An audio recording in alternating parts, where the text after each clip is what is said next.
فرزند زہرا یہ حالات برے ہیں۔ کاشانہ بصیرت ایک ایسا مکمل یوٹیوب چینل جس پر محروم بصارت کے لیے بالخصوص اور تمام افراد کے لیے بالعموم سینکڑوں کی تعداد میں اسلامی کتب دستیاب ہیں۔ لہذا گزارش ہے کہ آپ اپنی ذمہ داری نبھاتے ہوئے کاشانہ بصیرت کو سبسکرائب کرنے کے ساتھ ساتھ بیل آئیکن کو پریس کیجئے تاکہ آپ علم کے حصول کے ساتھ ساتھ مذہب اہل بیت کی اشاعت میں بھی اہم کردار ادا کرتے رہیں۔ کاشانہ بصیرت۔ فرزند زہرا یہ حالات برے ہیں۔ بسم اللہ الرحمن الرحیم۔ السلام علیکم۔ یہ کتاب آپ کے لیے کاشانہ بصیرت کی یوٹیوب چینل کی جانب سے ریکارڈ کی جا رہی ہے۔ نام کتاب اسلامی عرفان، مصنف آیت اللہ محمد تقی مصباح یزدی۔ اب ہم کتاب کا پارٹ نمبر 12 پڑھیں گے۔ تیسرا باب، حقیقی اسلامی عرفان کی خصوصیات۔ اسلامی عرفان کی خصوصیات کتاب و سنت کے آئینے میں، صفحہ نمبر 151۔ نمبر 3، شریعت سے متصادم نہیں۔ صحیح اور حقیقی عرفان کی تیسری خصوصیت جس کا ہم نے عقلی تجزیہ و تحلیل کے ساتھ تذکرہ کیا وہ شریعت سے مطابقت یا شریعت سے متصادم نہ ہونا ہے۔ اس خصوصیت کے لیے بھی قرآن و سنت میں تاکید آئی ہے اور باقی دو دیگر خصوصیات کی طرح اسے عقل کے علاوہ شرع کی تائید بھی حاصل ہے۔ قرآن کی مختلف آیات میں اللہ اور رسول کی اطاعت کرنے اور ان کے علاوہ دوسروں کی پیروی نہ کرنے کی تاکید کی گئی ہے۔ یہاں ہم ان میں سے بعض آیات پر ایک نظر ڈالتے ہیں۔ سورہ اعراف آیت نمبر 3، اے لوگو تم اس قرآن کی پیروی کرو جو تمہارے رب کی طرف سے تمہاری طرف اتارا گیا ہے اور اس کے غیروں میں سے باطل حاکموں اور دوستوں کے پیچھے مت چلو۔ سورہ آل عمران آیت نمبر 31، اے حبیب آپ کہہ دیجئے اگر تم اللہ سے محبت کرتے ہو تو میری پیروی کرو تب اللہ تم سے محبت کرے گا۔ سورہ انعام آیت نمبر 155، اور یہ قرآن برکت والی کتاب ہے جسے ہم نے نازل کیا ہے، سو اب تم اس کی پیروی کیا کرو اور اللہ سے ڈرتے رہو تاکہ تم پر رحم کیا جائے۔ جیسا کہ آپ نے ملاحظہ کیا کہ ان آیات میں خدا اور رسول اور قرآن کی پیروی کی تاکید اور غیر خدا کی پیروی سے منع کیا گیا ہے۔ کیا ایسا نہیں کہ عرفان میں ہم لقاء الہی کا شوق دل میں رکھ کر یہ کوشش کرتے ہیں کہ اللہ کی محبت و معرفت کے درجات میں اس قدر آگے بڑھیں کہ فنا فی اللہ کا مقام حاصل کریں؟ مذکورہ آیت میں پیغمبر اکرم کی اطاعت کو اللہ سے دوستی اور اس دعوے کی سچائی کی شرط قرار دیا گیا ہے۔ واضح ہے کہ رسول خدا صلی اللہ علیہ وآلہ وسلم کی پیروی شریعت کے دائرۂ حرکت میں وہ بھی تمام پہلوؤں کو مد نظر رکھ کر اور شرعی احکام کی عدم مخالفت سے ہی ممکن ہے۔ یہ اتباع اور پیروی اتنا اہم اور بنیادی موضوع کے کئی مقامات پر اللہ تعالیٰ نے پیغمبر اکرم کو خطاب کر کے اس بات کی تاکید کی ہے، جیسا کہ ارشاد قدس الہی ہے۔ سورہ انعام آیت نمبر 106، آپ کے پروردگار کی طرف سے آپ پر جو وحی کی گئی ہے اس کی اتباع کیجیے کہ اس کے علاوہ کوئی معبود نہیں اور مشرکین سے کنارہ کش ہو جائیں۔ اسی طرح فرماتا ہے سورہ بقرہ آیت نمبر 145، اور پھر بات یہ ہے کہ آپ کے پاس جو علم آ چکا ہے اس کے بعد بھی اگر آپ لوگوں کی خواہشات کی پیروی کرنے لگیں گے تو آپ زیادتی کرنے والوں میں ہوں گے۔ سورہ مائدہ آیت نمبر 47، اور خدا کی طرف سے آئے ہوئے حق سے منہ موڑ کر لوگوں کی خواہشات کا اتباع مت کیجیے۔ سورہ انعام آیت نمبر 116، اور اگر آپ روئے زمین کی اکثریت کا اتباع کر لیں گے تو یہ راہ خدا سے بہکا دیں گے۔ قرآن کریم اس بات کی تائید کرتا ہے کہ خدا اور رسول نافرمانی، ہوا و ہوس، ذاتی رائے اور ذاتی پسند کی پیروی کا گمراہی کے علاوہ کوئی نتیجہ نہیں نکلتا۔ سعادت کا واحد راستہ اللہ تعالیٰ اور اس کے رسول کی پیروی اور شریعت کی حدود میں زندگی گزارنا اور آگے بڑھنا ہے۔ سورہ قصص آیت نمبر 50، اس سے زیادہ گمراہ کون ہوگا جو اللہ کی ہدایت کی بجائے اپنی خواہشات کا اتباع کرے۔ سورہ انعام آیت نمبر 153، اس سے اور یہ میرا سیدھا راستہ ہے اس کا اتباع کرو اور دوسرے راستوں کے پیچھے نہ جاؤ کہ خدا کی راہ سے الگ ہو جاؤ گے۔ سورہ انعام آیت نمبر 56۔ کہہ دیجیے کہ میں تمہاری خواہشات کا اتباع نہیں کر سکتا کہ اس طرح گمراہ ہو جاؤں گا اور ہدایت یافتہ نہ رہ سکوں گا۔ سورہ نور آیت نمبر 54۔ آپ کہہ دیجیے کہ اللہ اور اس کے رسول کی اطاعت کرو، اور اگر تم اطاعت کرو گے تو ہدایت پا جاؤ گے۔ سورہ احزاب آیت نمبر 71۔ اور جو بھی خدا اور اس کے رسول کی اطاعت کرے گا وہ عظیم کامیابی سے ہمکنار ہوگا۔ سورہ اعراف آیت نمبر 157۔ جو لوگ اس پر ایمان لائے، اس کا احترام کریں، اس کی امداد کریں اور اس نور کا اتباع کریں جو اس کے ساتھ نازل ہوا ہے، تو وہی در حقیقت کامیاب ہیں۔ قرآنی آیات کے علاوہ بھی انسان کے اعمال کی احکام شریعت سے مطابقت اور پیغمبر اکرم صلی اللہ علیہ وآلہ وسلم اور ائمہ معصومین علیہم السلام کی پیروی کی بہت سی روایات میں بھی تاکید ہوئی ہے۔ ان روایت کا ایک مختصر حصہ بیان کرنے سے بھی ہماری یہ گفتگو طویل ہوگی، اس لیے ہم یہاں صرف چند ایک موارد کی طرف اشارہ کرتے ہیں۔ معروف مناجات شبانیہ میں جو شعبان معظم کے مہینے کے اعمال میں وارد ہوئی ہے اور زوال آفتاب کے وقت پڑھی جاتی ہے، ہم پڑھتے ہیں: اے معبود، محمد و آل محمد پر رحمت نازل فرما۔ جو بے پناہ بھنوروں میں چلتی ہوئی کشتی ہیں، جو اس میں سوار ہو گیا وہی بچے گا اور جو اسے چھوڑ دے گا وہ غرق ہوگا۔ جو ان سے آگے نکلنے والا ہے وہ دین سے خارج ہوگا اور ان سے پیچھے رہ جائے وہ ہلاک ہو جائے گا، اور جو ان کے ساتھ رہے گا وہ حق تک پہنچ جائے گا۔ زیارت جامع کبیرہ میں بھی جو معتبر ترین زیارات میں سے ہے، اہل بیت عصمت و طہارت کے بارے میں آیا ہے: پس آپ سے ہٹنے والا دین سے نکل گیا، آپ کے ساتھ رہنے والا دیندار ہو گیا، اور آپ کے حق کو کم سمجھنے والا ہلاک ہوا۔ حق آپ کے ساتھ ہے، حق آپ کے اندر ہے، حق آپ کی طرف سے ہے، حق آپ کی طرف آیا ہے، آپ حق والے ہیں اور مرکز حق ہیں۔ ان آیات اور روایات سے واضح ہوتا ہے مقصد تخلیق تک پہنچنے کی شرط دین کے احکامات اور قوانین کے مطابق زندگی گزارنا، خدا اور نبی کریم صلی اللہ علیہ وسلم اور ائمہ معصومین علیہم السلام کی مکمل پیروی ہے۔ اگر کوئی چاہتا ہے کہ اس راستے پر پریشانی اور ضلالت و گمراہی کا شکار نہ ہو جائے تو اسے چاہیے کہ مکمل طور پر پیغمبر اکرم صلی اللہ علیہ وآلہ وسلم اور ائمہ معصومین علیہم السلام کے ساتھ ساتھ چلے۔ یہ ایک قدم آگے اور نہ ہی ایک قدم پیچھے، جیسا کہ زیارت میں بیان ہوا ہے۔ ان سے آگے نکلنے والا دین سے خارج اور ان سے پیچھے رہ جانے والا ہلاک ہو جائے گا، اور ان کے ساتھ رہنے والا حق تک پہنچ جائے گا۔ لہٰذا اگر ہم اپنے یا دوسروں کی ذاتی رائے یا اختیارات کی پیروی کریں گے تو ایک ایسی راہ پر چلنے پر کامیابی کی کوئی ضمانت نہیں ہے، بلکہ اس کے برعکس اس کا انجام یقینی گمراہی ہے جو مقصد تک پہنچنے میں رکاوٹ بن جاتی ہے۔ سورہ انعام آیت نمبر 153۔ یہ میرا سیدھا راستہ ہے، اس کا اتباع کرو اور دوسرے راستوں کے پیچھے نہ جاؤ کہ خدا کے راستے سے الگ ہو جاؤ گے۔ جیسا کہ ہم نے عقلی تجزیہ میں بھی اشارہ کیا کہ صحیح عرفانی حرکت وہ ہے جو انسان کے وجود اور زندگی کے تمام پہلوؤں کا احاطہ کرے۔ اب یہ سوال پیدا ہوتا ہے کہ ان مختلف ابعاد اور جہتوں میں سے ہر ایک پر کتنی توجہ دی جائے۔ مثال کے طور پر عبادت، سماجی امور، گھریلو مسائل، نیند اور آرام میں سے ہر ایک کے لیے کتنی توجہ اور اہتمام کرنے کی ضرورت ہے۔ دوسرے الفاظ میں ہماری گفتگو انسانی خواہشات کو صحیح سمت لانے اور انسانی وجود کی ضرورتوں کو پورا کرنے سے متعلق تھی، اور ہم نے کہا تھا کہ اس مسئلے میں ہمیں شریعت سے رجوع کر کے ہدایت اور رہنمائی لینی چاہیے۔ یہاں ہم اس بات کا اضافہ کریں گے کہ شرعی احکام جو واجبات، محرمات، مستحبات، مکروہات اور مباحات کی شکل میں بیان کیے گئے ہیں، در حقیقت اسی سوال کا جواب اور اسی ہدایت اور رہنمائی سے عبارت ہیں۔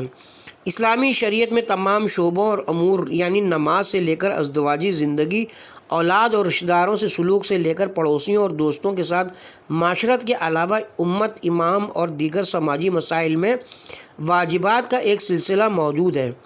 ان واجبات پر عمل سب سے پہلے اہمیت کا حامل ہے، خواہ وہ ظاہری اور اصطلاحی عبادات جیسے نماز اور روزہ وغیرہ ہوں یا دوسرے امور۔ مثال کے طور پر صبح کی نماز واجب ہے اور ہر صورت میں اسے پڑھنی چاہیے۔ اگر کوئی صبح سے رات تک اور رات سے صبح تک قرآن مجید کی تلاوت کرتا رہے لیکن اس کی فجر کی 2 رکعت نماز قضا ہو جائے تو وہ قرآن کی تلاوت اس 2 رکعت نماز کے برابر نہیں ہو سکتی۔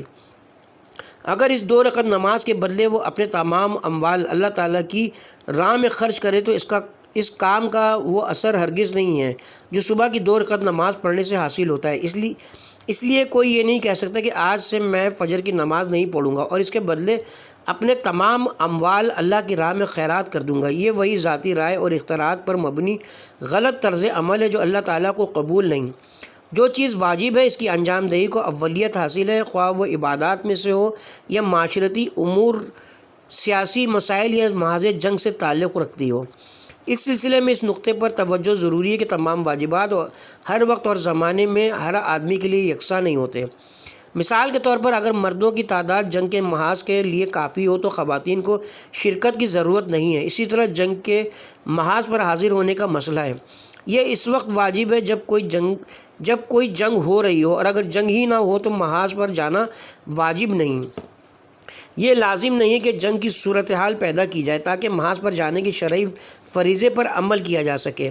ایسے حالات میں دوسرے امور محاذ جنگ پر جانے سے کہیں زیادہ اہمیت رکھتے ہیں۔ ایک ایسے وقت میں جب کوئی جنگ اور محاذ موجود نہیں ہے، اگر کوئی جہاد کا ثواب حاصل کرنا چاہے تو ضروری ہے کہ وہ اپنے ماں باپ کی جتنی ہو سکے خدمت کرے، ان کی خوشنودی حاصل کرنے کی کوشش کرے، اپنے گھر اور رشتہ داروں کے معاملات پر توجہ دے، شہداء کے خاندانوں کا حال معلوم کرے اور ان کے مسائل و مشکلات کو حل کرے، یا اگر عید کی رات ہے تو محلے کے غریبوں کی مدد کرے، اور اگر ممکن ہو تو ان کے دکھ کو کم کر کے انہیں خوش کرے۔ پیغمبر اکرم صلی اللہ علیہ وآلہ وسلم فرماتے ہیں، عورت کا جہاد اچھی شوہرداری ہے۔ اس روایت کے مطابق عورت کا جہاد یہ ہے کہ اپنے شوہر سے محبت کرے، اس کو راضی رکھنے کے لیے خود کو آراستہ کرے اور گھر میں اس کے لیے ایک خوشگوار ماحول فراہم کرے۔ ایک ایسی عورت کو اللہ کی راہ میں جہاد کرنے کا ثواب ملے گا۔ لہٰذا اس بات کا تعین کہ کیا چیز ہم پر واجب ہے مختلف عوامل سے مختلف ہوتی ہے۔ وقت، جگہ، نوکری، پیشے، سماجی حیثیت اور بہت سے دوسرے مسائل ایک فرد کے کام کی ترجیحات کا تعین کرنے میں اثر انداز ہوتے ہیں۔ عام معیار یہ ہے کہ تمام حالات اور عوامل کو مد نظر رکھ کر ہم یہ دیکھیں کہ خدا ہم سے کون سا کام دوسرے کاموں سے زیادہ طلب کرتا ہے۔ لیکن اگر ہم مثلاً یہ کہیں کہ ہمیشہ یہ کہا جاتا ہے کہ عبادت یا سماجی خدمات اور سرگرمیاں دیگر کاموں پر اولیت رکھتے ہیں تو ایسے معیار کی کوئی دلیل نہیں۔ مثال کے طور پر اول وقت کی نماز ایک بہت ہی اعلیٰ درجے کی عبادت ہے، لیکن اگر ہم کسی کے مقروض ہیں اور وہ ہمارے پاس آ کر اپنا قرض فوراً ادا کرنے پر اصرار کرتا ہے تو ہمیں اس کی ادائیگی میں تاخیر اور پہلے نماز ادا کرنے کا حق نہیں ہے۔ اس معاملے میں اسلام کے حکم کے مطابق ہمیں پہلے قرض ادا کرنا پھر نماز پڑھنی چاہیے، اگرچہ ایسا کرنے پر ہم نماز کو اول وقت پر نہ پڑھ سکیں۔ اللہ تعالیٰ یہاں فرماتا ہے کہ لوگوں کا قرض ادا کرنا اول وقت کی نماز سے زیادہ اہم ہے، لیکن ہمیشہ ایسا نہیں ہے کہ لوگوں کا حق ادا کرنا نماز پر مقدم ہو۔ اگر سورج غروب ہو چکا ہو، نماز قضا ہونے والی ہے تو اس صورت میں ہمیں پہلے نماز پڑھنی اور پھر قرض ادا کرنا چاہیے۔ بہرحال عام معیار یہ ہے کہ بندے کو اپنی بندگی کے آئینے میں ہمیشہ یہ دیکھنا چاہیے کہ خدا اس سے اس وقت کیا چاہتا ہے، پھر اسی کام کو کرنا چاہیے۔ انسان کے مادی اور معنوی پہلو متعارض یا متقارب۔ عرفانی مسائل میں ایک بڑی اور بنیادی غلطی جو عرصے دراز سے موجود ہے وہ یہ خیال ہے کہ انسان 2 متضاد پہلوؤں سے عبارت ہے جو ایک دوسرے کے ساتھ جمع نہیں ہو سکتے۔ عرفان کے بہت سے پرستاروں اور عرفانی مکاتب کے پیروکاروں میں ماضی اور حال میں یہ عقیدہ رائج رہا ہے کہ انسان 2 متضاد کتبوں اور عناصر سے بنا ہے، جن میں ایک خاکی اور دوسرا آسمانی، یا دوسرے الفاظ میں ایک جسمانی اور ناسوتی اور دوسرا روحانی اور ملکوتی ہے، اور ان میں سے ہر ایک کے تکامل اور ارتقاء کا راستہ دوسرے کے بالکل برعکس ہے۔ اس نظریے کی بنا پر ہم مادی جسم پر جتنی توجہ اور اسے تقویت دینے کی کوشش کریں اتنی ہی روح پر توجہ اور اس کی تقویت کی کوشش میں کمی واقع ہوگی۔ دوسری جانب اگر ہم انسانی روح اور معنوی پہلوؤں کو تقویت دینا چاہیں گے تو اس کے لیے ضروری کہ مادی اور جسمانی پہلو کو کمزور اور نظر انداز کر دیا جائے۔ اس نظریے کے مطابق دنیا اور دنیاوی مسائل پر جتنی زیادہ توجہ دی جائے یا ان کے لیے اہتمام کیا جائے اتنی اخروی اور روحانی معاملات نظر انداز ہوتے جائیں گے، اور اگر ہم روحانیت اور آخرت کے امور پر اپنی توجہ بڑھانا چاہتے ہیں تو اس کے لیے دنیاوی معاملات سے دوری اختیار کرنا ضروری ہے۔ دوسرے الفاظ میں اس نظریے کے ماننے والوں کا عقیدہ یہ کہ آخرت پر توجہ اور روحانی و معنوی ارتقاء دنیا اور مادی امور کو چھوڑنے کا متقاضی ہے۔ یہودیت، عیسائیت اور دیگر مذاہب میں بعض افراد اور گروہوں کے دیر اور صومعہ میں بیٹھنا یا گوشہ نشینی اختیار کرنا اسی سوچ اور نظریے کی پیداوار ہے۔ یہ طریقہ خاص طور پر عیسائیت کے پیروکاروں میں بہت زیادہ پایا جاتا ہے۔ بدقسمتی سے اسلام کی ابتدائی دور سے اب تک یہ غلط اور انحرافی فکری رویہ کچھ مسلمان افراد اور گروہوں میں بھی کم و بیش پایا جاتا ہے۔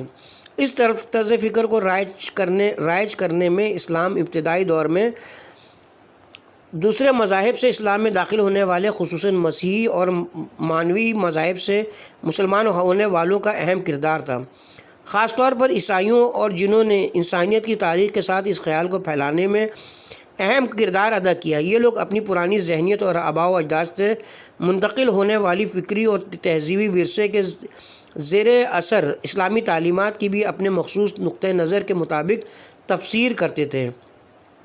بہرحال تاریخ اسلام کی ابتدائی دہائیوں اور صدیوں سے میں ذبات اور صوفیہ کے نام سے ایسے لوگ ظاہر ہونے لگے جو مذکورہ طریقے پر عمل کر کے اسے ترویج دیتے تھے۔ ان کا عقیدہ یہ تھا کہ انسان کو روحانی اور معنوی کمالات کے حصول کے لیے دنیاوی اور مادی امور کو فراموش کر کے دنیا اور عالم مادہ کی لذتوں کو نظر انداز کرنا چاہیے۔ ان کا کہنا تھا کہ معنوی اور اخروی سیر و سلوک کے لیے دنیا اور دنیا کے لوگوں سے مکمل طور پر کنارہ کشی اختیار کر کے ایک گوشے میں آخرت کی طرف متوجہ اور روحانیت میں مشغول رہنا چاہیے۔ اس نظریے کے مطابق مادی نعمتوں کو صرف ضرورت کی حد تک استعمال کرنا چاہیے، صرف اس قدر کہ انسان زندہ رہ سکے۔ حتیٰ کہ یہ بھی کہا جاتا ہے کہ ممکن ہے کہ انسان کچھ ریاضتوں کے ذریعے اس قابل ہو ہر 40 دن میں اسے ایک دانہ بادام کا یا ایک دانہ کھجور وغیرہ سے زیادہ کھانے کی ضرورت نہ ہو۔ جی ہاں، یہ دنیا اور مادی فوائد سے اسی طرح ہاتھ دھونا چاہیے۔ اس سے بڑھ کر ہمیں ایسا کام کرنا ہوگا تاکہ دوسرے لوگ ہم سے نفرت کریں اور ہمیں ان کے لیے چھوڑیں اور ہماری خلوت اور تنہائی میں خلل پیدا نہ کریں۔ ایسے ریاضت بش اور متصوف پہلے بھی تھے اور اب بھی ہیں، جن کی کوشش یہ ہوتی ہے کہ لوگ ان سے دور ہو جائیں اور ان کے قریب آنے اور ان سے تعلقات رکھنے کی خواہش نہ رکھیں اور اپنی خلوت اور تنہائی میں ہی مگن رہنے دیں۔ اس گروہ کو علامتیہ یا ملاتیان کہا جاتا ہے۔ یہ مکتبہ فکر بہت قدیم تاریخ رکھتا ہے جو تاریخ اسلام کی پہلی صدی سے جا ملتی ہے۔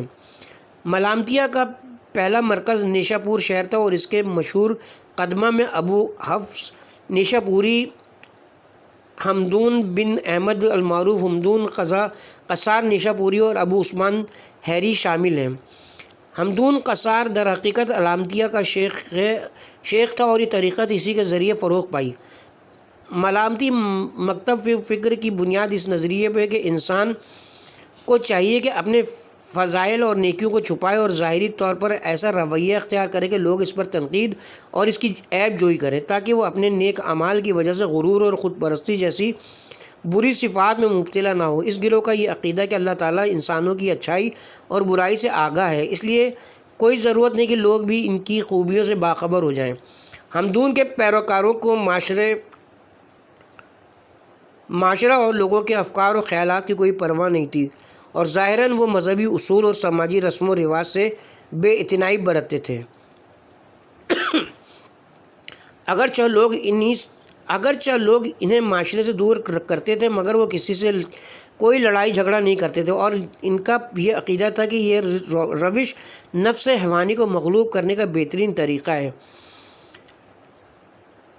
محی الدین عربی ملامتیہ کے تعارف کے مخصوص باب میں لکھتا ہے، لیکن خارج میں واقع ہونے کے حوالے سے لوگوں کی عام توجہ کو مستثنی قرار دینا چاہیے۔ اس صورت میں لوگوں کو اپنے آپ سے دور کرنا چاہیے۔ چنانچہ میں جب قدس شریف کے پاس تھا تو لوگ آہستہ آہستہ مجھ سے رجوع کرنے لگے اور یہ مجھے اپنے حال میں رہنے نہیں دیتے تھے۔ ایک دن میں ایک سرخ شیشے کے جام میں پانی بھر کر لوگوں کے سامنے بیٹھا اور پینے لگا اور لوگ اس کو شراب سمجھ کر مجھ سے نفرت کرنے لگے۔ ایسے لوگ کم نہیں تھے اور نہ ہیں جو عرفان و معنویت کی راہ پر چلنے کا دعویٰ کرتے ہیں، اور ان کا یہ عقیدہ کہ یہ دو چیزیں یعنی مادیت اور معنویت، دنیا اور آخرت اور جسم و روح پر بیک وقت توجہ دینا ایک دوسرے کے ساتھ جمع نہیں ہو سکتی۔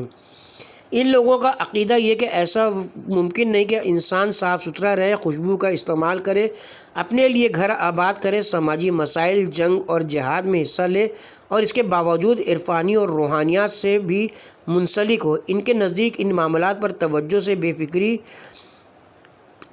سے فکری انتشار پیدا ہوتا ہے، جبکہ عرفان اور روحانی سیر و سلوک کی بنیادی شرائط میں ایک ذہنی اور فکری یکسوئی اور متفرق افکار اور خیالات سے اجتناب کرنا ہے، اور خصوصاً اس بات پر توجہ رکھنی چاہیے کہ سیاسی امور میں شراکت اور مداخلت سیر و سلوک کے گناہ کبیرہ میں شمار ہوتا ہے، جو سالک کے لیے ایک مہلک زہر اور ناقابل معافی گناہ ہے۔ اس لیے ہم دیکھتے ہیں کہ تصوف میں ایسا رویہ اختیار کرنے والے لوگ شادی نہیں کرتے، جسمانی طور پر بہت کمزور ہوتے ہیں اور دوسرے لوگوں کے ساتھ ان کے تعلقات اور روابط بہت ہی محدود ہوتے ہیں۔ ان کی کوشش یہ ہوتی ہے کہ جہاں تک ممکن ہو لوگ معاشرہ اور سماجی مسائل سے کنارہ کشی اختیار کریں اور خاص طور پر سیاسی معاملات سے دور رہیں۔ ظاہری طور پر گندے اور میلے جسم، پھٹے پرانے کپڑے، لمبے اور بکھرے ہوئے بال اور لمبی داڑھی اور مونچھیں ان کی خصوصیات ہوتی ہیں۔ حقیقی عرفان کی بیان کردہ خصوصیات کی روشنی میں یہ واضح ہے کہ کس طرح کا رویہ یقینی طور پر غلط اور اسلامی تعلیمات کے منافی ہے۔ اسلام انسانی وجود کے لیے ایسے دو متضاد پہلوؤں کا قائل نہیں ہے جن کی راہیں ایک دوسرے سے الگ ہوں۔ اسلام میں ایسا کوئی تصور نہیں جو یہ کہتا ہو کہ مادی اور معنوی زندگی میں سے صرف ایک کا انتخاب کرنا ہے اور دونوں کو ایک ساتھ لے کر چلنا ممکن نہیں ہے۔ یہ اسلام کی تعلیمات نہیں کہ انسان کا ایک مادی پہلو ہو جو اس کے معنوی اور روحانی پہلو سے بالکل جدا اور مختلف ہو، جس کی بنا پر ہمیں مادی اور روحانی پہلوؤں میں سے صرف ایک کے رشد و کمال کی کوشش کرنی ہو۔ دوسرے الفاظ میں اسلام اس بات کا قائل نہیں ہے کہ انسان کا مادی اور روحانی پہلو آپس میں مانعت الجمع ہو اور ہم دونوں کو ایک ساتھ لے کر کمال تک نہیں پہنچ سکتے۔ اسلامی تعلیمات سے کبھی بھی یہ نتیجہ نہیں لیا جا سکتا کہ جسم اور روح کے قوانین اور احکام ایک دوسرے سے مکمل طور پر علیحدہ ہیں اور ان کے درمیان کوئی تعلق نہیں ہے۔ انسان یا تو صرف مادی اور دنیاوی معاملات سے متعلق احکام کی پیروی کرے یا صرف روحانی اور اخروی امور سے متعلق فرامین پر توجہ دے۔ جیسا کہ ہم نے بیان کیا، اسلام ہمیں یہ تعلیم دیتا ہے کہ انسان مختلف پہلو اور ابعاد رکھتا ہے جو باہم جڑے ہوئے ہیں اور ایک دوسرے پر اثر انداز ہوتے ہیں، اور انسان اسی وقت مکمل طور پر اپنی خلقت کے مقصد تک پہنچ جاتا ہے جب ان تمام پہلوؤں میں ارتقاء اور کمال حاصل کرے۔ اسلامی عرفان اور سیر و سلوک اور دوسرے عرفانی مکاتب میں ایک اہم اور بنیادی فرق اسلام کی یہی تعلیم ہے۔ دوسرے الفاظ میں اسلام تسلیم کرتا ہے کہ انسان دو پہلو رکھتا ہے جس میں ایک مادی اور دوسرا روحانی ہے، اور اسی طرح اس کی خواہشات بھی انسانی اور حیوانی خواہشات میں تقسیم ہوتی ہیں، لیکن اس بات کو قبول نہیں کرتا کہ یہ دونوں ایک دوسرے سے متضاد اور متعارض ہیں، اور ہر ایک کے رشد و کمال پر توجہ دینے کے لیے دوسرے کو نظر انداز کر کے اس کے ارتقاء کو روکنا لازمی ہے۔ مثلاً ایسا نہیں کہ اگر کوئی شخص کھانا کھاتا ہے تو یہ اس کی روحانی پسماندگی کا سبب بن جائے، یا اگر وہ جنس مخالف کے ساتھ تعلق رکھے یا اس سے جنسی تسکین حاصل کرے تو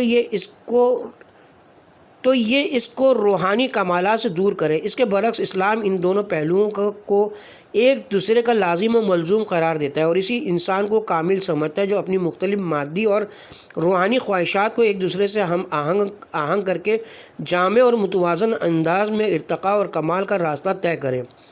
جس چیز کو اسلام تمام مادی اور معنوی امور میں اہمیت دیتا ہے وہ اور اسے انسان کی کمال کی جانب حرکت میں مؤثر قرار دیتا ہے، وہ انسان کی نیت اور ارادہ ہے۔ یہ بات اہم ہے کہ انسان اپنے مادی اور معنوی امور کو خدا پرستی کی نیت سے انجام دیتا ہے یا انا پرستی کی نیت سے۔ در حقیقت مادی اور معنوی امور ایک دوسرے سے متصادم نہیں، بلکہ مسئلہ یہ کہ انسان خود پرست اور ہوا پرست اور ہے یا خدا پرست۔ سورہ جاثیہ آیت نمبر 23۔ کیا تم نے اس شخص کو دیکھا ہے جس نے اپنی خواہش کو خدا بنا رکھا ہے، جس کی وجہ سے خدا نے اسے گمراہی میں چھوڑ دیا ہے؟ خدا پرستی کا یہ مطلب نہیں کہ آدمی انسانوں، معاشرے اور سماجی معاملات سے کنارہ کشی اختیار کرے اور مادی نعمتوں اور لذتوں سے دوری اختیار کرے، بلکہ اگر اللہ تعالیٰ کی اطاعت اور اس کے مقرر کردہ راستے پر چلنے کی نیت سے ان امور میں مشغول ہوں تو یہ کمال اور قرب الہی کا ذریعہ ثابت ہوں گے۔ دوسری جانب اگر رات بھر جاگنا اور عبادت کرنا، گوشہ نشینی اور ریاضت رضائی الہی کی نیت سے نہ ہو تو ان امور کی نہ صرف کوئی حیثیت نہیں بلکہ وہ انسان کے معنوی زوال اور تباہی کا سبب بن جاتے ہیں۔ مثال کے طور پر اگر ریاضت اور عبادت، شہرت یا بعض غیر معمولی کاموں کی صلاحیت پیدا کرنے کے مقصد سے ہو تو اس کام کی ذرہ برابر بھی قدر و قیمت نہیں ہے اور نہ ہی انسان کے حقیقی کمال اور تقرب اللہ میں مؤثر واقع ہو سکتا ہے۔ البتہ ممکن ہے کہ کوئی شخص ریاضت کے ذریعے بعض روحانی اور غیر معمولی صلاحیتیں حاصل کرے، تاہم یہ امور انسانی کمال اور قرب الہی پر دلالت نہیں کرتے۔ جو چیز ایک عمل کی جہت معین کرتی ہے اور اس کو قدر و قیمت عطا کرتی ہے یا اسے بے قدر یہاں تک کہ اقدار کی ضد میں بدل دیتی ہے، وہ نیت اور ارادہ ہے جو اس عمل کے پیچھے کار فرما ہے۔ یہی وجہ ہے کہ اگر کوئی کام جو بظاہر مادی اور دنیاوی ہے مگر اللہ تعالیٰ کی رضا کے حصول کی نیت اور مقصد سے شریعت کی مقرر کردہ حدود اور ضوابط کے تحت انجام دیا جائے، اس کو عرفان کے خلاف اور نفس انسانی کے کمال و ارتقاء کے منافی قرار نہیں دیا جا سکتا۔ اگر شادی کرنے اور خاندان تشکیل دینے سے انسان کی نیت شرعی احکام کی مطابقت اور اس ارشاد نبوی کی پیروی ہو جس میں رسول اکرم صلی اللہ علیہ وسلم نے فرمایا، نکاح میری سنت ہے، نکاح میری سنت میں سے ہے، پس جو شخص میری سنت سے روگرداں ہو وہ مجھ سے نہیں ہے، تب یہ کام نہ صرف مادیات پر توجہ اور روحانی امور سے دوری میں شمار نہیں ہوتا بلکہ عین تقرب اللہ اور انسانی تکامل کی جانب ایک حرکت ہے۔ اسلامی عرفان یہ ہے کہ انسان اپنی تمام حرکات و سکنات اور اپنی زندگی کے تمام پہلوؤں کو اللہ کے لیے اور اللہ کی اطاعت کی راہ میں انجام دے اور اس کی نیت اور ارادہ صرف اللہ تعالیٰ اور رضائی الہی کا حصول ہو۔ اگر ایسا ہوا تو پھر کوئی فرق نہیں پڑے گا کہ وہ نماز تہجد پڑھے یا کاروبار اور تجارت میں مصروف رہے۔ جی ہاں، صحیح اسلامی عرفان میں کاروبار بھی اگر الہی اور صحیح نیت کے ساتھ ہو تو عین عبادت، روحانی کمال اور قرب الہی کا ذریعہ ہے، اور یہ کوئی مبالغہ آمیز بات اور اسلامی معارف کی ذاتی رائے سے تعویل و تفسیر نہیں، بلکہ پیغمبر اسلام صلی اللہ علیہ وسلم کا واضح ارشاد ہے۔ جو شخص اپنے اہل و عیال کے خراجات اور روزی کے لیے کوشش کرتا ہے وہ اس مجاہد کی طرح ہے جو راہ خدا میں برسر پیکار رہے۔ امام محمد باقر علیہ السلام کا جواب۔ امام محمد باقر علیہ السلام کے محمد بن منقدر کو دیے گئے جواب سے یہ بات بخوبی واضح ہو جاتی ہے کہ صحیح اسلامی عرفان میں دنیاوی امور کی طرف متوجہ ہونا لازمی طور پر آخرت اور معنویت سے دوری کے مترادف نہیں، بلکہ اگر انسان کی نیت صحیح اور الہی ہو تو یہ اللہ تعالیٰ کی عبادت اور اطاعت میں شمار ہوتا ہے اور مکمل طور پر قرب الہی کی جانب ایک حرکت ہے۔ محمد بن منقدر جو اپنے آپ کو تارک دنیا اور بڑا عابد و زاہد سمجھتا تھا، ایک دن اتفاقاً مدینے کے اطراف سے گزر رہا تھا۔ گرمی کا موسم تھا، سورج مدینے اور اس کے گرد و نواح کے کھیتوں اور باغات پر آگ برسا رہا تھا۔ اچانک محمد بن منقدر کی نظر ایک فربا اور تندومند شخص پر پڑی، یوں لگتا تھا کہ وہ اس وقت تمازت میں اپنے کھیتوں کی دیکھ بھال کے لیے باہر نکلا ہے۔ یہ ایک شخص گرمی کی شدت نیز فربی کی وجہ سے تھکا ماندہ نظر آ رہا تھا اور اس کے دو ملازم چلنے میں اس کی مدد کر رہے تھے۔ محمد بن منقدر نے سوچا کہ یہ آدمی کون ہے جس نے اتنی گرمی میں اپنے آپ کو دنیا کے کاموں میں مصروف کر رکھا ہے۔ قریب جا کر دیکھا تو اس کی حیرت کی انتہا نہ رہی، کیونکہ یہ امام محمد باقر علیہ السلام تھے۔ اس نے سوچا کہ یہ شریف آدمی کیوں اس طرح دنیاوی امور میں مصروف ہے، مجھے ان کو نصیحت کر کے اس روش سے روک دینا چاہیے۔ لہٰذا اس نے قریب آ کر امام عالی مقام کو سلام کیا۔ امام محمد باقر علیہ السلام نے شدید تھکاوٹ کی حالت میں اس کے سلام کا جواب دیا۔ محمد بن منقدر کہنے لگا، کیا آپ جیسے ایک بلند مرتبہ انسان کے لیے مناسب ہے کہ دنیا کی طلب رکھے، وہ بھی اس شدید گرمی میں، خصوصاً اس فربئی کے ساتھ جو یقیناً آپ کے لیے بہت تکلیف دہ ہے؟ کس کو اپنی موت کا پتہ ہے اور کون جانتا ہے کہ وہ کب اس دنیا سے رخصت ہوئے؟ شاید اسی وقت آپ کی موت کا وقت آ پہنچا۔ اگر خدا نخواستہ آپ اس حال میں دنیا سے رخصت ہوئے تو ذرا سوچیے آپ کو کن حالات کا سامنا کرنا ہوگا۔ یہ آپ کے لیے مناسب نہیں کہ دنیا کے پیچھے جائیں اور اس فربہی کے ساتھ اس گرمی میں اپنے آپ کو مشقت میں ڈالیں۔ نہیں، یہ آپ کے لیے بالکل مناسب نہیں ہے۔ امام محمد باقر علیہ السلام نے اپنے غلاموں کے کندھوں سے ہاتھ اٹھا کر دیوار سے ٹیک لگایا اور محمد بن منظر سے فرمایا، اگر اسی حالت میں مجھے موت آ جائے اور میں دنیا سے رخصت ہو جاؤں تو عبادت اور بندگی کرتے ہوئے دنیا سے چلا جاؤں گا، کیونکہ یہ کام مکمل طور پر اطاعت الہی، عبادت اور خدا کی بندگی ہے۔ کیا تم یہ سمجھتے ہو کہ عبادت صرف ذکر، نماز اور دعا تک محدود ہے؟ میری زندگی اور اس کی ضروریات ہیں۔ اگر میں کام اور محنت نہ کروں تو مجھے تم جیسے لوگوں کے سامنے ہاتھ پھیلانا پڑے گا۔ میں رزق طلب کرنے جاتا ہوں تاکہ لوگوں اور ہر ایرے غیرے کا محتاج نہ بنوں۔ مجھے موت سے اس وقت ڈرنا چاہیے جب میں گناہ اور اللہ تعالیٰ کی نافرمانی کروں، نہ اس وقت جب میں اللہ کے حکم کی اطاعت کر رہا ہوں، جس نے مجھے یہ ذمہ داری دی کہ دوسروں پر بوجھ نہ بنوں اور خود اپنی روزی حاصل کروں۔ محمد بن منظر کہتے ہیں کہ امام محمد باقر علیہ السلام کا یہ جواب سن کر مجھے اس بات کا احساس ہوا کہ حقیقت میں نصیحت اور رہنمائی کی مجھے ضرورت تھی کہ اب تک ایک ایسی غلط فکر میں مبتلا تھا۔ اس کے ساتھ ہی اب ہم یہاں پہ اپنے پارٹ نمبر 12 کا اختتام کرتے ہیں۔